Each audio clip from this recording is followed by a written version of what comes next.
Bank Mandiri Group kembali berbagi kebaikan di bulan suci Ramadan dengan membagikan 57.600 paket Ramadan kepada anak yatim, masyarakat duafa, serta lansia di seluruh Indonesia.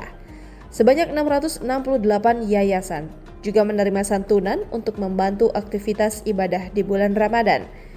Bank Mandiri Group memberikan bingkisan Ramadan kepada sekitar 3.050 anak yatim piatu, duafa, dan lansia serta 45 yayasan.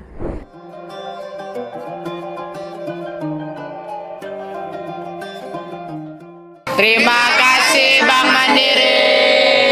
Mengucapkan terima kasih kepada Bank Mandiri, bisa beli baju lebaran, bisa menggunakan pakaian sekolah lebaran, bisa menggunakan sembahyang pakai mukena baru di sholat Id.